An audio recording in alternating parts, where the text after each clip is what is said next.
I just don't buy the excuse, man. I think it's a bunch of rubbish.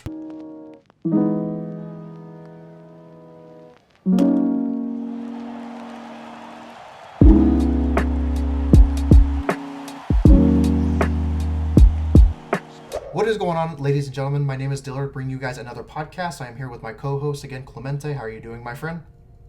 I'm doing great, man. I'm doing great. I mean, we'll talk about this a little bit more in detail later in the pod, but I'm doing great because, the Rangers got, Jack Leiter second overall. But yeah, I'm excited. And Clemente also got verified, so definitely go follow him because obviously everyone who's verified is a good Twitter user. Not always, but Clemente is somebody that you should follow, and he does podcasts if you like basketball. He has a lot of really great Oklahoma City Thunder content he does a podcast with, and in general, he's just a big basketball freak and really good at what you do with that. So if you like basketball, definitely go follow him. And congratulations on the verification again. Thanks, Dillard. Appreciate the plug. So I think that we should talk about several things today because we haven't talked about a lot of things in quite some time. The first thing that pops to my mind is the All-Star game. It doesn't feel like it's going to be the All-Star game because there's going to be a lot of people that I quite frankly don't think deserved it because there's a lot of people opting out of it for numerous reasons. I know, for example, I think Jose Altuve, for example, is opting out because of something with his leg, which, he's been running pretty fine with me. But again, if it's to stay healthy, because obviously the second half of the season and staying healthy for the second half of the season, much more important than playing in an All-Star game for 2 to 3 innings. But all the players have their own reasons. It's more than just Altuve. It's Correa and a lot of other people too. But 12 new players are joining the roster. You have Anderson, Bassett, Merrifield, Wendell, Bueller, Peralta, Scherzer, Walker, Turner, Real Muto, Narvaez, and Machado. So give me your thoughts and opinions on that matter of the fact that there are so many players that are basically opting out for their own reasons, and there's so many new players that are coming in. I mean, when you think about it in the greater context of the last couple of years with the whole COVID pandemic and everything, I don't think it should be that surprising that we're seeing like so many players basically drop out of playing with the All-Star game. Mm-hmm. I mean, going from playing 60 games to back to 162 could cause quite the whiplash reaction. And we've seen that throughout the season where, players are suffering injuries most likely because that they're going from like, just 60 games to doubling, tripling that back to 162. So, I mean, it's probably sucks for Major League Baseball because you want your best players to play the All Star game, but I really think this is probably just going to be a 1 year thing where players are going to prefer resting their bodies and finishing the home stretch of the season. And I really don't think this is going to be a trend. Mm. Yeah, I completely agree with you. So I know I have some snubs, but I mean, it would be kind of hard to do it now just because it seems like there's so many new players that are joining in that either didn't deserve it or did deserve it. So it's like, who else do you kind of pick and choose between who deserved it and who didn't deserve it? But is there anyone on that list that you can think of right off the top of your head? Because, I mean, I can think of two right off the top of my head, but I wanted to ask for your opinion. No, man. I mean, like you said, I mean, all the original snubs are now making the All Star game because there've been so many, guys dropping out of it. But I'm really interested into hearing like which two that you had in mind. So the two that I can think of right off the top of my head is Chapman made the All-Star game, which was very, very skeptical to me because all Yankee fans know that Chapman went from being a juggernaut to a guy who can't even throw a fastball in the zone. He walks too many hitters, and if he does, it's an absolute meatball. His velocity has been down. Chapman has just struggled a lot. I don't want to say it's because of the foreign substance policy because he did have a series after the fact against the Blue Jays, two really solid good games where his FIP and ERA were in excellent conditions. He pitched very well. So I don't want to say it's that. It could be because he's overtaxed. It could be a mechanical issue. It could also be because his finger's been bothering him. I don't know. It could be an injury that nobody knows. Who knows? Nobody knows. But the fact is, he's been really bad lately. He was around, basically under a 1 ERA, and now he's up to like a 3 plus. So a lot has changed and drastically. Instead of Chapman, I think it should be Jonathan Loizaga. Loizaga is in the top 5 for F4 among AL relievers, and for B-War, he's in the top 5 just among relievers from the American League and the National League. Outside of that, the one that really gives me a head scratching moment, and I think you can agree with me, is Teoscar Hernandez. Now, I'm not saying Teoscar is a bad player because he's not. He's a pretty solid player. He broke out big time last year. I mean, he's hitting home run after home run after home run. Um, but personally, I think over Teoscar Hernandez, a guy who wasn't even mentioned on the ballot in the first place, let alone somebody that they even considered to join among the ranks of people who were basically opting out of the All Star game for their own reasons, is Mark Canha. He's been really, really good, really, really solid. Nobody pays attention to him because, for some reason, nobody really cares about the Athletics. Unless you're an Athletic fan, nobody really seems to talk about him. They don't get a lot of advertisement, in my opinion. Really, the only people that people think about when they think about the Athletics is either Matt Olson, especially this year because he's been killing it, one of the best players in the American League, and also Matt Chapman, because Matt Chapman's been one of those people that everybody talks about since his debut in 2017. But nobody talks about Mark Canha. Even Raymond Laureano, to a degree, he's pretty underrated. I mean, nobody really talks about him either, but definitely Mark Canha. I think he deserves it. Um, are there any underrated players that you think might have deserved it? Not as in like a snub, but somebody that you wish would get more recognition.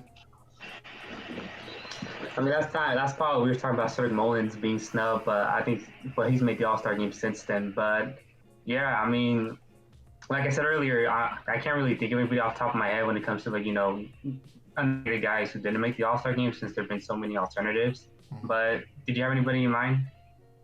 For just underrated in general. Just underrated in general. Well, for me, in my personal opinion, they're all guys that made the All Star game. But if there was three people that I had to pick that were extremely underrated, and fortunately enough, all three of them, this is their first All Star appearance, is Brian Reynolds from the Pirates, Chris Taylor from the Dodgers, and Jared Walsh from the Angels. Those are the three that really stick out to my mind. Yeah, Jared Walsh, man. I mean, I was thinking about him as well, but I feel like Jared Walsh is becoming more and more of a household name, Mm. especially since he plays for the Los Angeles Dodgers. Even though we made fun of them a lot for like being incompetent, they still play for like one of the bigger markets in all of baseball. Oh, you mean the Angels? I know what you meant. Yeah, I know what Yeah. you The Angels. meant. Yeah, my bad. That's very true. I'm definitely happy for Jared Walsh and the amount of attention he's getting. He still brings me back nightmares and flashbacks to when the Yankees blew a 7-run lead in the ninth, and it was Jared Walsh who tied it with a grand slam. Still gives me nightmares to this day. But he's a great hitter. He's an outstanding hitter. Um, I think the one that really sticks out the most to me though is Brian Reynolds because he plays for the Pirates. Same thing kind of with Adam Frazier too. I mean, Adam Frazier made the All Star game, and everyone was like, "Who's this guy?" It's like Yeah. nobody cares about the Pirates. Nobody watches them because they're just not competitive. And I'm not saying I don't blame people, but I mean, it is really cool to see these two guys. I mean, I can't remember the last time the Pirates had two All Stars like that, in the same season. I'm happy for the team in general. They're finally, you know, um, I guess not projecting. That's not the right word.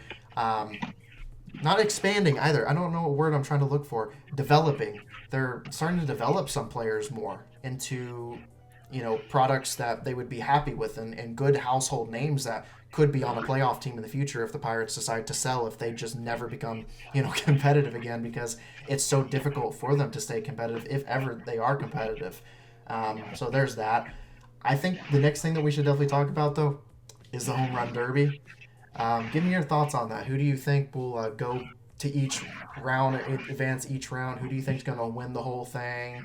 Um, I know who you're going to say, who you hope wins, but give me your realistic option of who you think is going to win, and it might be the same person for all I know. No, it's definitely the same person, man. Joey Gallo, dude, he's been one of the hottest hitters in baseball the last couple of weeks. I mean, and he's been one of the best hitters in baseball in general. I mean, just reading off some of the stats for him, he's 10th in all of baseball in F4. He's 7th in all of baseball in WRC plus. He's 7th in all of baseball in ISO. So this dude just has been smashing balls, and he's having arguably his best season of his career up to this point. So I definitely think if I had to predict, if I had to put money on it, I definitely think Gallo's gonna win it. That's only a little bit of like bias is influencing that decision. I mean, I'm not saying that I disagree with you. From my angle, Who I really want to win is Trey Mancini. I don't think Trey Mancini is going to win, but I just want him to win just because of his battle with cancer and how he's come Yeah. back and he's, back to being, he's a really solid player. I think also he's another player that a lot of people don't pay attention to a lot. They might now because of his story, but back then people didn't really pay attention to him, even though I thought he was a pretty solid player and has been for quite some time. Again, he just falls under the Brian Reynolds, Adam Frazier syndrome where nobody cares because he plays for the Orioles. It was almost like Mullins. I mean, Mullins wasn't getting a ton of credit in the beginning. Now he is because people are starting to put his name on the market now. But before, people were like, who's this Cedric Mullins dude? Because nobody watches the Orioles because they're not a competitive organization. Um, but who I would want is Trey Mancini. Who I realistically think it's going to be, I think it's either going to be between Gallo or Otani. And the reason that I say Otani, and I wanted to mention this real quickly, we will talk about Otani later, but I think this would be a good time to mention at least this tad bit with Otani. The reason that I think Otani has a really good chance of winning this is because of his ISO. Now, for those who don't know, I know Clemente, you know what it is, but for those who don't know what ISO is, it's kind of similar to slugging. Basically, it measures raw power of a hitter by taking extra base hits and the type of extra base hits into account. So if you hit more doubles, your ISO is going to be higher than someone who hits only singles.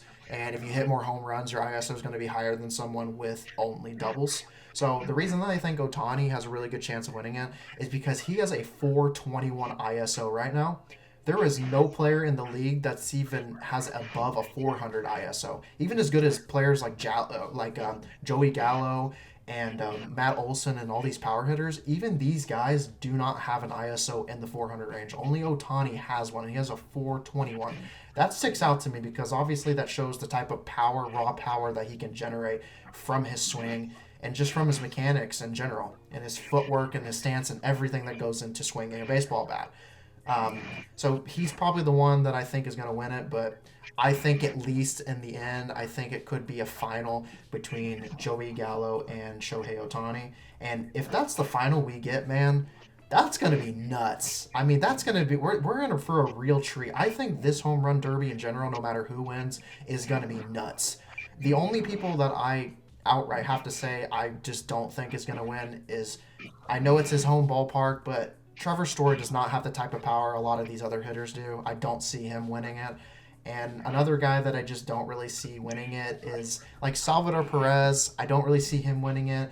I don't really see Soto winning it either. It's going to be one of those really big power hitters like Otani or Alonso or Gallo or even Olson. I think Olson would be a good chance. If you predicted Olson was going to win, I wouldn't, put it past you because I think he's a really dominant figure and obviously he has a lot of power in his swing, a lot of power in his bat.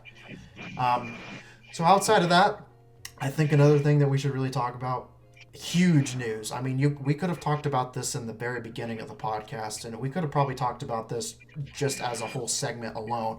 We got to talk about Ronald Acuna Jr. This is huge. This sucks, man. This really does suck. He's injured after an inside the park home run from Jazz Chisholm Jr. in Miami. Underwent an MRA that showed a complete tear of his right ACL. He'll undergo season-ending surgery. This is just not one of those players. I mean, you don't want to see anyone deal with this type of injury anyways, because it's awful in general. But you especially don't want to see it to a guy, a superstar like Acuna. I can't even imagine how devastated Braves fans are. I mean, when you have a guy this dominant, this game-changing, completely out of your lineup for the rest of the year, how do you look at that for the rest of the season? I mean, I know they still have guys like Albies who makes an impact, especially Freddie Freeman, but when you lose a guy like Acuna, that's huge. That's almost like, oh no, this season is over. We're not going to do any, even if we somehow make the playoffs, which the Braves aren't even a 500 team, they're struggling. You just look at that, you're like, oh my God, even if there is the slightest glimpse that we make it to the postseason, there is no way we're going to beat teams without Acuna. We need Acuna when we're facing teams like the Dodgers or the Padres or the Giants, just these big powerhouse names. 24 home runs, 990 OPS, 161 WRC plus. He reached a 4 F4 on the season halfway through the season. Just speaks volumes about what type of player he is. It sucks, man. It's bad for baseball. Just give me your thoughts on the matter. Yeah, I think the only silver lining is the fact that medicine has evolved so rapidly to the point where ACL injuries are now not even a full year when it comes to recovery time. It's more like 9 to 10 months. So it sucks right now, but I really don't expect this injury to derail Acuna's career, and I fully expect him to come back and be one of the best hitters like he's been the last couple seasons. Hmm. But for this season, it sucks, man. Like you said, the Braves are already 4 games behind in the NL East, Hmm. and I think this probably increased the chances that he becomes sellers in the deadline here in a few weeks. Hmm. And if that's the case, and that basically throws a wrench when it comes to like potential guys who could be available. Because I mean, if Charlie Morton becomes available, I mean, I love Kyle Gibson, but like Morton has the pedigree, Morton has the experience to probably be the best available starting pitcher. Wouldn't you say? Realistically available, to say the least. Yeah, definitely. I was kind of thinking about that too as you're talking about it. I was thinking maybe would they even be open to the possibility of, I mean, it might be totally unrealistic. I'm not saying it's true. Obviously, somebody like Albies is untouchable right now because he's very good, very solid, and he's super young. But what about a guy like Freddie Freeman? Do you think that they might deal Freddie Freeman? Probably not, but I just want to get your thoughts on the matter. Man, I mean, that would be a tough blow to the Braves fan base because Freddie Hmm. Freeman's been there since the very beginning, and losing and trading him would, man, that would suck. But like Hmm. realistically thinking, he's 31 years old. I could definitely. I feel like they should at least listen to offers. I mean, it would be malpractice if they don't listen to offers. What did you say? Hmm. Yeah, definitely. Do I think it would happen? Like you said, Freddie Freeman means so much to that franchise. He's basically like what Aaron Judge means to the Yankees, or somebody like I would say like what Xander Bogaerts means to the Red Sox. I mean, with what happened with Mookie Betts, I doubt the Red Sox are ever letting Bogaerts go. You know what I mean? They're not going to make that same mistake twice. So realistically, probably not. He's probably not going to leave. I think honestly he might retire with the Braves, and I think that would be awesome. Play his entire career basically with the Braves. Um, but like you said, I think it would be a little bit of malpractice if the Braves didn't at least listen to some offers, because that's the thing. Freddie Freeman is a qualified veteran. You know what you're getting out of him. You know you're going to get production out of him offensively, a lot of offense production. He's good. He's got a lot of power. His bat speed is legendary. It's super quick. And he can play solid defense at times. So you know what you're getting out of Freddie Freeman. You know he's a veteran. You know he's going to play well for you and give you production immediately out of the box. But the Braves would want a huge offer, to say the least. I don't know what the offer is, what the type of offer they would look for, but anything less than what they would ask for, they're not doing it. And I think they would want at least a certain offer and then some for Freddie Freeman. Like it's probably not going to happen, but other teams can dream. Other people who like Freddie Freeman can dream about him being on their favorite team. Um, Yeah. Do you think the fact that he's gonna be a free agent this summer could factor into their decision making when it comes to like what to do with Freeman, or do you think he's been there for so long already that he'll stay regardless? I mean, it could be. What I'm trying to say, like, do you think it could be like another 2016 Aroldis Chapman situation where he gets traded to another team but ends up going back to the Braves in the offseason with a new deal? that's the thing. You never know when people go to free agency. I mean, anything can happen. It's kind of like with Correa. It's like, Correa got such a weak offer from the Astros that it's like, is he going to stay? Are the Astros actually, after the season's over, be like, okay, we need to offer this man the bag because we know what we're getting from Correa, and if we don't, we're missing out on a significant chunk of offensive production. And Correa could be the difference between them. Like Astros will always make the playoffs. They'll still make the playoffs without Correa, but a name like Correa could be the difference between a World Series championship and not a World Series championship. You know what I mean? Like he's a very significant player on that team, offensively and defensively. So with Freeman, I honestly think the Braves are willing to give him the bag. At least if I'm a Braves fan, I would be insulted by the franchise itself if they don't give him whatever he wants, basically. Because I think he's earned that right to earn the bag, that type of value that he's already produced with his time with the Braves and just in the major league in general. He deserves every bit of it. Um, but would I think it's impossible that he would go to another organization? I wouldn't leave it out of the possibility. I just think it would be very unlikely. Um, Me personally, if I'm being completely real with you, I want him in Yankee pinstripes. Oh yeah. Because I mean, not only is Freddie Freeman like a bona fide, star, and obviously that veteran presence, he's done a lot in his time, but Freddie Freeman is without a doubt, I don't think you'll argue against this, but there is nobody in baseball who is nicer than Freddie Freeman. The dude is so nice. Like, he never argues with umpires over calls. He never, I mean, he's just the nicest guy in the world. There's nobody else like there. I mean, when I look at Freddie Freeman, I'm like, if I have kids in the future, I want my kids to look up to that man. You know what I mean? Like, I want my kids to grow up like Freddie Freeman, or I want, my nieces and nephews to grow up like Freddie Freeman. I mean, he's such a nice guy. He's a good role model. Um, so outside of that, I wanted to talk to you about this subject because it's still fresh in my mind.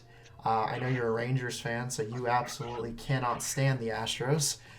I'll let you take the floor. What do you think about Garrett Cole's complete game shutout against the Astros, where he threw 129 pitches?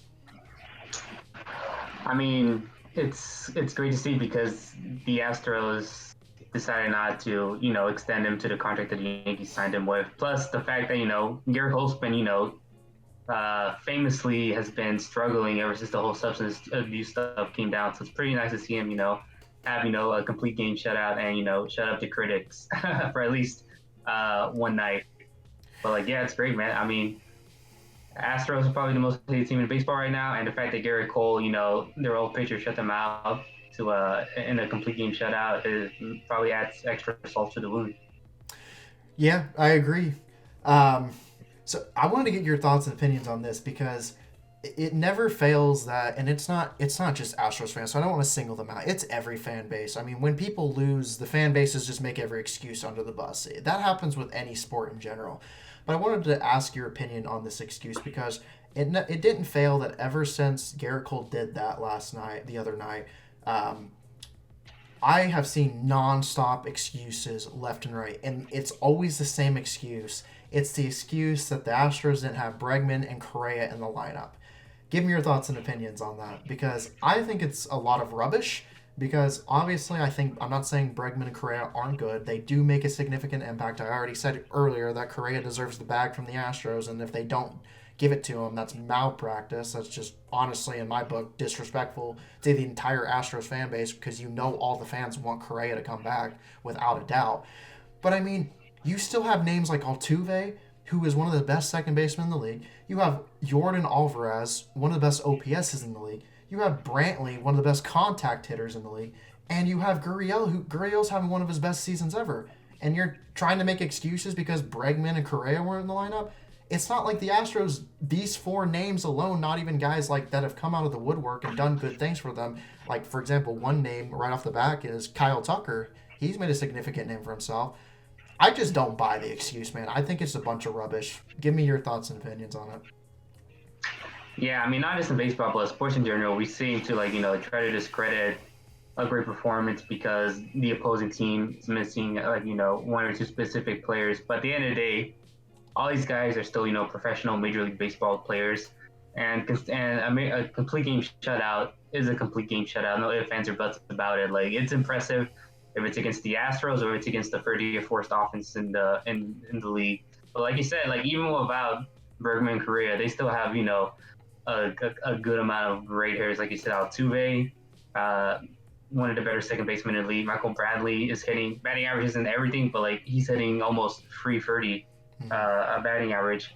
Yeah, Gurriel is having one of his best seasons. Yordan Alvarez is having a breakout season. Kyle Tucker is finally breaking out. Like those are six. Those are like five guys right there that could potentially be other teams' top three hitters for other teams in the league. But yeah, it's dumb.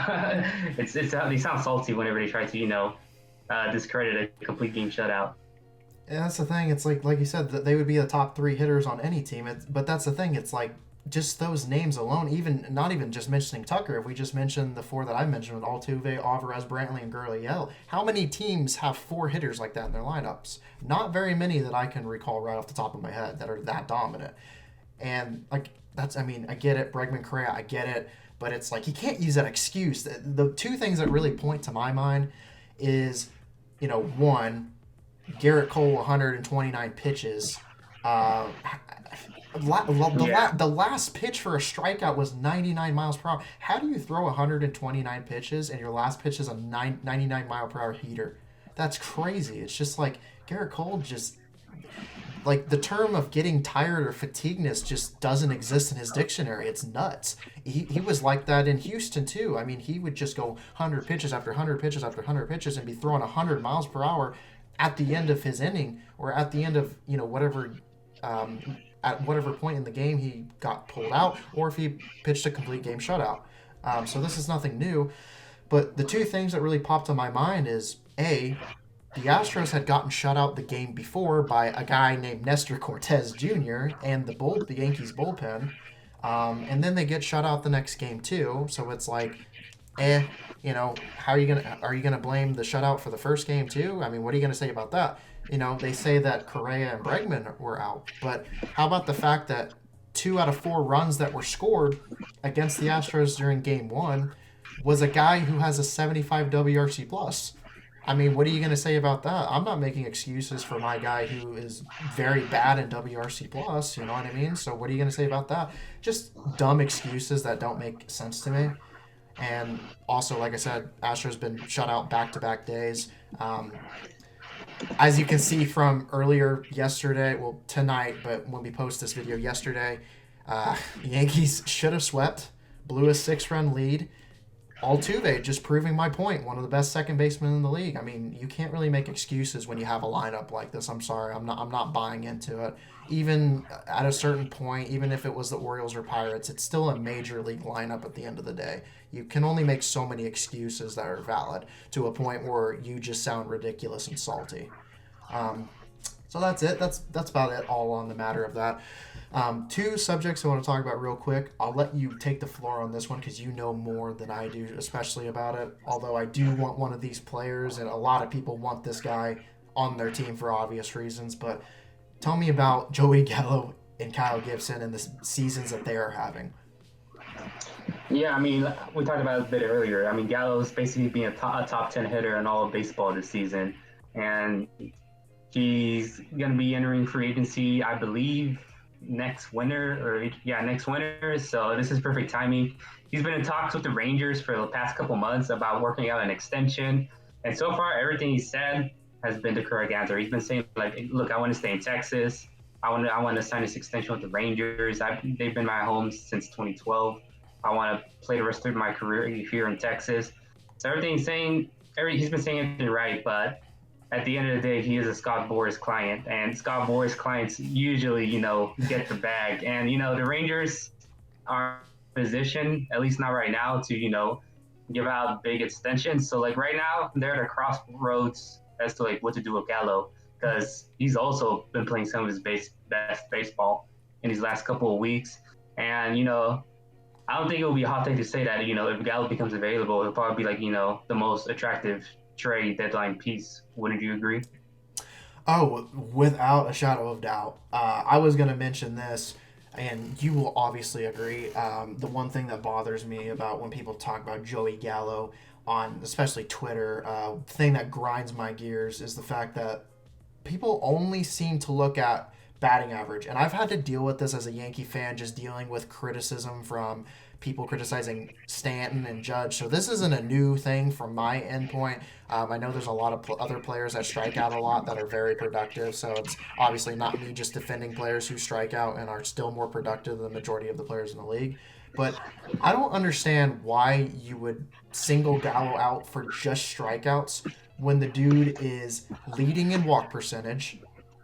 He's top 10 for home runs, top 10 for WRC plus, and top 10 for F4. At the end of the day, it doesn't matter if he's in the top 5 for strikeouts when he is literally a top 10 player in the league, if not better, in his home runs, his WRC plus, his F4, his walk percentage. All of it points to him being one of the best players in the league. So whenever people say, oh, I don't want Joey Gallo because he strikes out too much. I don't think Joey Gallo is good because his average isn't high enough and his strikeouts isn't high enough. It's just a load of bull to me. It's a load of rubbish. Because are you just going to completely avoid that he's the best in walk percentage this year? Are you going to avoid that he's top 10 for home runs, top 10 for WRC plus, top 10 for F4? WRC plus is the best offensive stat there is. F4 is obviously good because it means how many wins you're contributing to your team. So obviously the more higher, probably the better the player is. And also home runs. Who's going to complain about home runs? Nobody should be complaining about home runs. So I don't know, man. It never has. It's never ceased to amaze me that people have done this to players like Joey Gallo or Aaron Judge or Giancarlo Stanton when these guys are some of the most productive players in the league and have been one of the most productive players in the league for quite some time. Yeah, I mean, I've been hearing those same arguments about Gallo from mostly boomers. Let's just call a spade, mostly boomers, about how he strikes out too much or how he has a low batting average. I've been hearing these same arguments ever since he debuted back in like 2015, and it gets tiring, bro. Joey Gallo, man, he's like the perfect litmus test when it comes to like figuring out whether or not someone's a smart baseball fan. Depending on their opinion on Gallo, if they say like he strikes out too much, he has a low batting average, he's basically a glorified Chris Carter, then they probably aren't that intelligent when it comes to like advanced statistics or advanced analytics. But like on the other hand, if you hear people say like, yeah, he strikes out a lot, but Gallo's power is unmatched. He's still one of the best hitters in the entire league. He still gets a ton of walks. He still contributes. He still gets on base. Then yeah, I bet that you should start valuing that person's opinion when it comes to baseball. So that's probably the best way to describe Gallo. Is he's probably like the best litmus test when it comes to like figuring out like, all right, how smart is this dude when it comes to talking baseball? Mm-hmm. And I actually wanted to ask you this question because it's very interesting because although Gallo isn't the quickest in the world, I have seen Gallo steal bases, so he's not too terribly slow if he's stealing bases. I think Gallo is a very interesting piece because I think you could put him in multiple different spots in the batting order and he would fit perfectly fine. I think you could have Joey Gallo obviously in the 3 or 4 spot because especially if you have your guys get on base, he's going to drive in runs because all he does is hit homers and he's homer happy. Or that's the thing. When you have Gallo in the 3 or 4 spot and you're putting traffic on the base and your 1-2 guys are getting on base or 1-2-3 guys getting on base, whatever, you have bases loaded or you have runners on first and second or whatever it is, you have traffic on the base pass and they're forced to throw to Joey Gallo. That sucks for an opposing pitcher to deal with, that you cannot walk this dude because either A, you just walked bases loaded and there's a run right there. One run could be the difference in a ball game, or you have to pitch him because again, then even if there's only 2 runners on base, you're leaving the bases loaded. And what's going to happen after that? Especially if you move around the batting order, what happens if Adolis Garcia is behind him? So it's like Joey Gallo creates this threatening personality, or he gives off this like threatening presence that pitchers are like, okay, I cannot walk these hitters. I cannot let these hitters above him get on base because if Joey Gallo doesn't miss and he capitalizes on any mistake, that game could be over right then and there. It could be over already in the first inning. And also the interesting thing about Gallo is you could also technically, if you wanted to, I'm not saying you would, but it's something to definitely point out. It would be interesting if he ever let off or was leading off for, just as an experiment because he has the best walk percentage in the league. So he's going to get on base. I mean, he has a high OBP, hence the walk percentage and also the home runs he's hitting.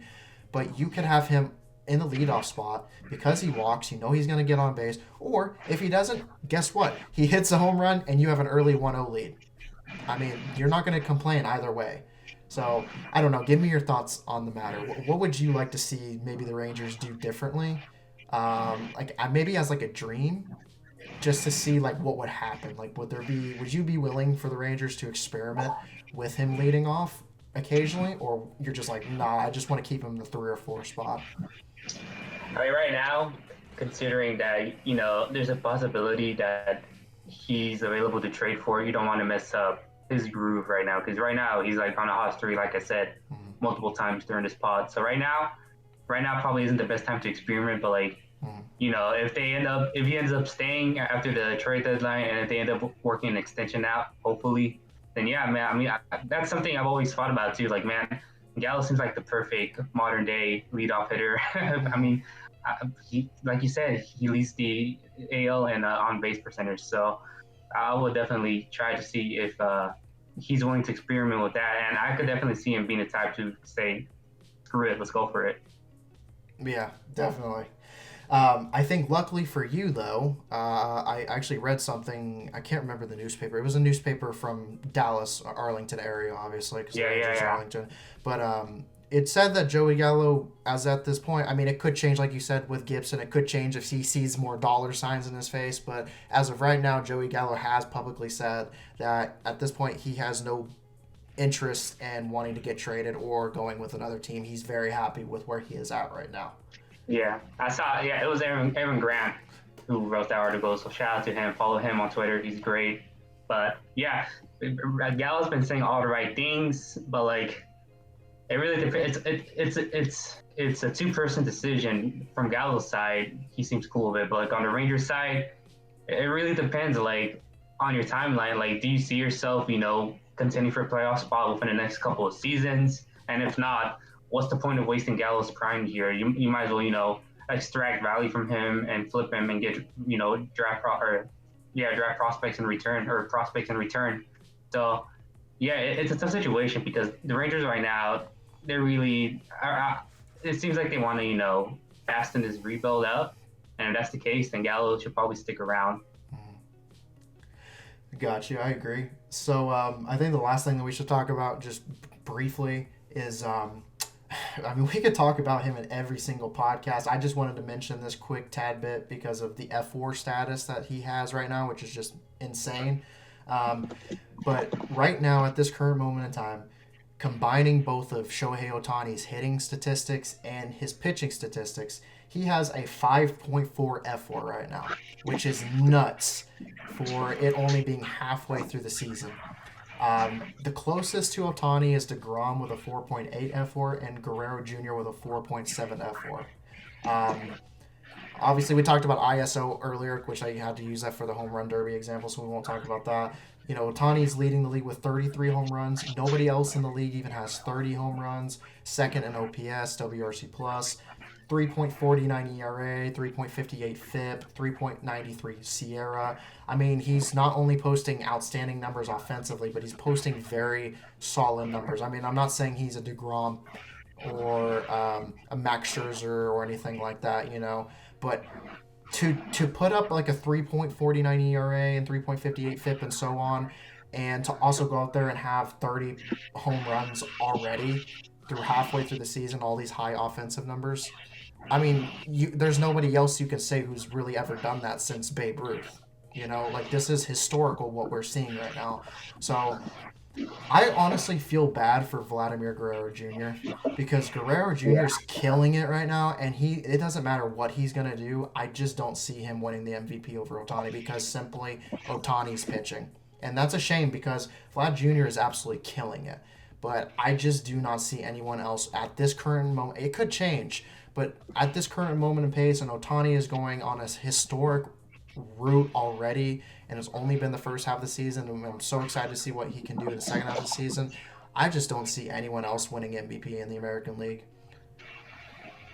Yeah, man. I mean, we talked about Otani's great season before, and I felt like I've run out of adjectives to describe it. I mean, he's been one of the best hitters in baseball. He's been one of the better pitchers in baseball. I mean, like you said, what we're watching is something special. Yeah, definitely. So, is there anything else that you would like to talk about real quickly? Anything that you needed to get off your Yeah, chest, or anything in the league that we've missed? yeah. Actually, one thing I want to spread a little bit of Kyle Gibson propaganda. I mean, when people think of Kyle Gibson, they think of like a 3-4 middle rotation pitcher starter. But like, here's some stats. Here is where he ranks in the AL among qualified starting pitchers. B-WAR first, ERA, which has its faults, but still second. Uh, BABIP fifth, hits per nine fifth, home runs per nine third, as in third lowest. Same with hits, fifth lowest. Innings pitched eighth. He's making $10 million this year, $7 million next season. So, any teams out there, they need, a third starter in the in the postseason, hit the Rangers up. I mean, the Rangers have gained a reputation of, turning these mediocre pitchers around to having elite stuff. I mean, it had Mike Minor a couple years ago. Lance Lynn is having a career renaissance in Chicago. And it looks like they're doing the same thing with Kyle Gibson. So, the Rangers have a pretty good track record of these guys not just, outperforming their stats and showing like, this is a legit, turnaround to their careers. So, Kyle Gibson, I know he doesn't have a sexy name or anything, but like, if you're trying to contend in the postseason and you need a third, fourth starter, a game 3, a game 4 starter, Kyle Gibson, he seems like a very easy guy to go get.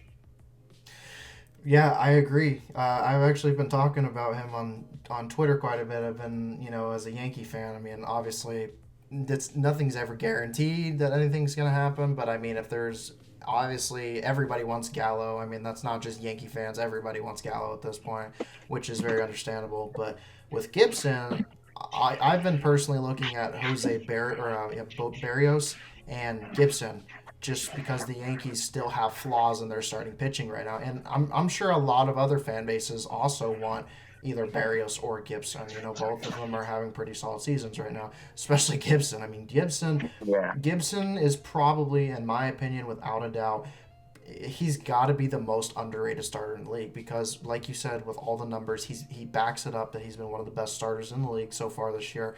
And hardly anyone's giving him credit because either Joey Gallo outshines him because, to be fair, Joey Gallo's been insane, or the Rangers are just not a competitive organization and nobody really thinks about their pitcher, about a guy in their system named Kyle Gibson having a really solid performance this year, having a really good season. So yeah, Gibson, I think definitely I really, really, really, if he doesn't become a Yankee and he gets out of Texas, despite what he said, because it was kind of like a Gallo answer, but it's like, well, his agent might have a different story if he starts giving him the money bags and stuff, giving him the dollar signs and throwing money at him. He might be like, oh, maybe I don't want to pitch in Texas anymore. Maybe I want to go pitch for a more competitive team and go pitch for. But then again, it's like sometimes with people, sometimes loyalty does matter. Like Joey Gallo obviously wants to stay, and Gibson wants to stay too, and they want to stay because obviously not just that they like playing there, but they want to stick around and in hopes that the team will eventually rebuild and become competitive again. Because it's one thing to say, oh, I'm such a good player and I have such good value, I can sign with any team. Like Mookie Betts goes off and signs with the Dodgers, immediately wins a World Series with them after winning a World Series 2 years ago with the Red Sox. But not everybody can say that they stuck around with a struggling team and then they become competitive and then they end up going to the postseason or better, winning the World Series. I mean, it's kind of like the Washington Nationals, for example. Like Rendon. I mean, I know Rendon's with the Angels, but Rendon stayed. He was with the Nationals for quite some time. And then the Nationals ended up winning a World Series. And it was just spectacular because Rendon was one of the best third basemen in the league. And to see him win a World Series, I was very happy for him, and I thought he deserved it. And it's kind of like Trout, too. It's like, obviously the Angels continue to struggle. Hopefully, with the boost of Ohtani and guys like Jared Walsh and such will help them forward. They still need pitching a lot. That's still an issue. But Trout is another one of those guys. It's like, I want to play in Anaheim. Like, I like playing here. I like the fans. I like the weather. I like living here. And, you can't take that away from people. I mean, obviously the money, can't say Trout didn't make bank because he obviously did make bank. But, I mean, at the end of the day, Trout also loves playing in Anaheim. And, I don't need to tell you that. He's said it at least half a dozen times already. So, and he's a loyal player. So, there's that. But other than that, is there anything else that you wanted to get off your mind? Nah, man, just excited we got Jack Leiter. Jake Leiter, I mean. Gotta get that right. Yeah, I'm happy for it. Obviously, as soon as they picked him, I went into your DMs and I was like, the Rangers! Oh my God, they picked up Jack Leiter. They picked someone that has a high floor. And when people think of like a safe pick, they think of it having someone who's like, they think of it negatively because if he has a high floor, then his ceiling must not be that high. But like, man, if you look at the Rangers draft history recently, they've been taking a lot of risky picks, and most of them haven't panned out well. And if you're the Rangers, and if you want to contend relatively soon, then Jay Glider is a good pick, and he should be. I wouldn't be surprised if he's in Arlington within the next couple of years. And that's what most scouts are saying as well. So I'm just happy he's here, man. I know you're happy as well that he didn't go to Boston because that's been a Oh big yeah, team that's for linked to sure, him. for sure. Actually, yeah, I forgot one quick thing before we end this podcast because I know we've been going on for some time. Um, is it surprising to you that Kumar dropped all the way as low as he did to the Mets? Are you surprised that somebody like the Angels didn't pick him, who are struggling trying to find starters and bullpen arms? I mean, I think from what I've been seeing in mocks for the last couple of weeks is that Kumar's been the guy whose stock has been dropping the most, and that's mostly because of the fact that his velocity isn't really up there, and he's more of like a finesse pitcher, and I can definitely see why a bunch of teams would find it unattractive, especially for someone who's super young. So, yeah, I mean, I remember when this whole draft process started last year, it was the consensus was either going to be Leiter or Kumar as to like who's going to be the top pick. But like as the season played out, Leiter's stock was starting to rise and Kumar's stock started to fall because of those velocity concerns. And that showed tonight when Leiter went second overall and Kumar went below that. Alrighty. Alrighty, well, that's about it for today's podcast. I hope you guys did enjoy. We covered a whole lot of information because there Yeah. was a lot to talk about because we haven't talked about anything in a while. Definitely make sure you subscribe if you're new to the channel and haven't already. Click the bell notification so you never miss a video that goes up on here. Also, make sure you comment down below and give us your thoughts and opinions on the topics we discussed. And if you want us to discuss or talk about anything else in the future, because there's so many things that we're missing out. It's just impossible to talk about everything in 20, 25 minutes, even an hour. It's just not enough time. Also, leave a like. And outside of that, I hope you guys have a wonderful rest of your day.